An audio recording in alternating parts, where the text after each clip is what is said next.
बिल्कुल मुशरिक मायूस हो गए और बल्कि दुश्मनी हो गए। अरे डूबे हुए भी कोई रबूत है। उन्होंने अपनी दलील में जो चीज़ बताई है वो आज की ज़ुबान में कहलाती है आर्गूमेंट ऑफ कंटिंजेंसी। तो सवाल ये मुमकिन का मतलब ये है कि है और नहीं है, दोनों साइडें बराबर है। एक ज़ात ऐसी है कि जिसने इरादा किया चीज़ों के होने का तो वो हो गई है।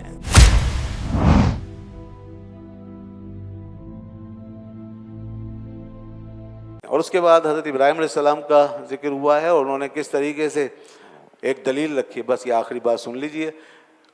ऐसी मुशरिक कौम से वास्ता है कि जो हर चीज़ को खुदा बनाने में लगी हुई, यानी सूरज भी खुदा है तो चांद भी खुदा है।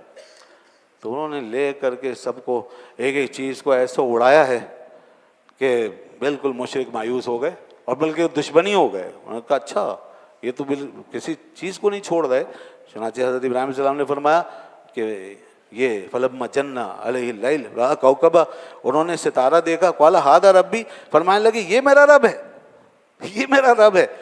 हादा रब्बी फलम्मा फला क़ाला ला उहिब्बुल आफिलीन, जब वो डूब गया तो फरमाने लगे अरे डूबे हुए भी कोई रबूत है, मैं डूबे हुए चीज़ों से मोहब्बत नहीं कर सकता। फलम्मा रअल कमर, फिर चांद निकला बाज़िगन चमकता हुआ रोशन, जब उन्होंने देखा क़ाला हादा रब्बी, क्या ये मेरा रब है। फलम्मा अफला, जब वो भी डूब गया क़ाला ला इल्लम यहदीनी रब्बी लअकुनन्ना मिनल क़ौमिद दाल्लीन, अगर मेरा रब मुझे हिदायत ना दे तो मैं तो गुमराह हो जाऊँ। फलम्मा रअा शम्सा बाज़िगतन, जब उन्होंने सूरज को देखा चमकता हुआ, क़ाला हादा रब्बी, अब दिन आ गया तो सूरज देख, अब सूरज को भी उसी तरह ठुकरा दिया। उन्होंने फरमाया ये मेरा रब है, हादा रब्बी हादा अकबर, ये तो बहुत बड़ा है, मगर ये भी मेरा रब नहीं है। फलम्मा अफलत, जब वो भी डूब गया, क़ाला या कौम इन्नी बरीउम मिम्मा तुशरिकून, फरमाया मेरी कौम मैं तुम्हारे शिर्क से बरी हूँ। इन्नी वज्जहतु वजहिया लिल्लज़ी फ़तरस समावाति वल अर्ज़ हनीफ़ा। देखिए किस तरह उन्होंने दलील कायम की है। उन्होंने अपनी दलील में जो चीज़ बताई है वो आज की ज़ुबान में कहलाती है आर्गूमेंट ऑफ कंटिंजेंसी। ये कंटिंजेंट है, सारी दुनिया कंटिंजेंट है, ये बता रहे हैं। कंटिंजेंट का मतलब है हर चीज़ मुमकिनुल वजूद है, जो भी चीज़ है दुनिया में सब मुमकिनुल वजूद है। ये मुमकिनुल वजूद का मतलब क्या होगा? मुमकिनुल वजूद का मतलब है कि चीज़ें बदल रही हैं, मिट रही हैं, पहले नहीं थी फिर हैं, हमेशा से नहीं हैं। हम देख रहे हैं चीज़ों में तगय्युर होता है, तबद्दुल होता है, हर चीज़ बदलती है, ये कंटिंजेंसी है। इसका मतलब है मुमकिनुल वजूद है। अब मुमकिनुल वजूद खुदा नहीं हो सकती, खुदा के लिए ज़रूरी है कि वाजिबुल वजूद हो। अब अगर वाजिबुल वजूद ना माने हम, मानना पड़ेगा। अब देखिए दलील को आगे बढ़ाइए। ये मुमकिनुल वजूद सारी दुनिया हो गई, अब इसके पीछे इस दुनिया के कायम रहने के लिए ज़रूरी है कि एक वाजिबुल वजूद हो, यानी नेसेसरी बीइंग होना चाहिए। क्यों ज़रूरी है? इसलिए कि ये दुनिया कायम नहीं रह सकती अगर एक नेसेसरी बीइंग ना हो, क्योंकि भाई जो चीज़ मुमकिन है, तो सवाल ये मुमकिन का मतलब ये है कि है और नहीं है, दोनों साइडें बराबर है, होना ना होना बराबर है। पहले नहीं थी अब है। अब सवाल ये पैदा होता है कि ये बताइए, एक एक चीज़ से पूछ कर बताइए, अगर पूछ सकते हैं जो लोग आज दुनिया को हकीकत मानते हैं उनसे पूछिए, भाई इस दुनिया से पूछिए कि क्यों हो गई, मतलब क्या क्या मसला क्या हुआ उसके साथ, कौन सा मुहर्रिक पैदा हो गया, कौन सा सबब पैदा हो गया कि वो हो गई। जब मुमकिन है तो ना होती ना। भाई सूरज है, क्यों है? किसने कहा था सूरज को कि हो जाओ? चांद को कौन कह रहा है कि हो जाओ? ज़मीन को किसने कहा कि हो जा? आसमान को क्यों होना था, क्यों हो गया? जब मुमकिन है, मुमकिन का मतलब है होना ना होना बराबर, पहले नहीं था फिर है, तो क्यों है, ये सवाल है।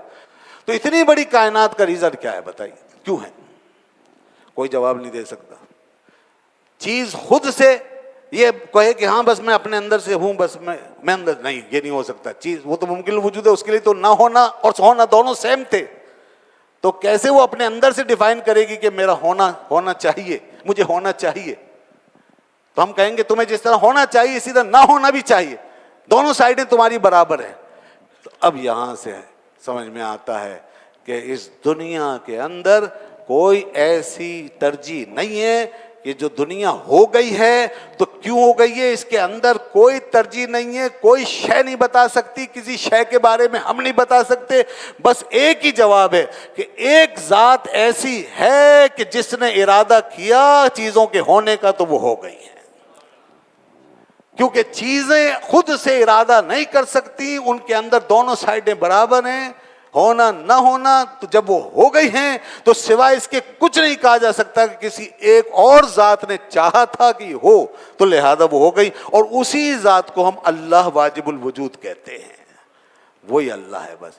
تو پوری دنیا خود یہ بتا رہی ہے کہ ہمیں کسی نے اس دنیا میں کوئی لایا ہے اور ہمیں کسی نے پیدا کیا ہے، ہم خود سے نہیں ہیں، نہ ہماری ترجیحات میں ایسا کچھ ہے، نہ ہمارے اندر کوئی ایسا کرشمہ ہے، نہ ہمارے اندر کوئی ایسی وجہ ہے، کیونکہ ہم پہلے نہیں تھے پھر ہو گئے اور آگے بھی پھر نہیں ہوں گے، تو اب جو ہیں تو صرف اسی کی وجہ سے ہیں۔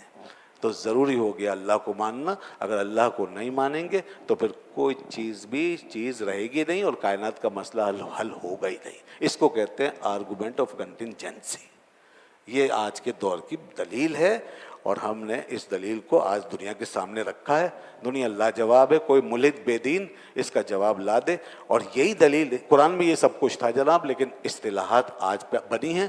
اللہ کے پیغمبر ابراہیم علیہ السلام یہی کہہ رہے ہیں، فرما رہے ہیں یہ جو سورج ہے، یہ جو چاند ہے، یہ جو ستارے ہیں، بھئی یہ کیسے میرے رب ہو سکتے ہیں، یہ تو ڈوب گئے۔ اس کا مطلب یہ ہے کہ ان کو کوئی لایا ہے۔